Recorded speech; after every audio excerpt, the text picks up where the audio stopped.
You ask Tiger to solve. This deals with linear equations with one unknown. The final result is y equals 8000. Let's solve it step by step. Simplify the expression. Expand the parentheses. Simplify the arithmetic.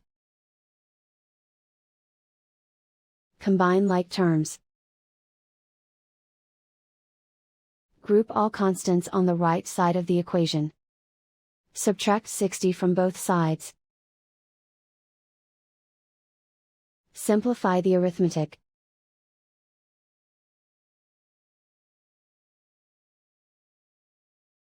Isolate the y. Divide both sides by 0.19. Simplify the arithmetic.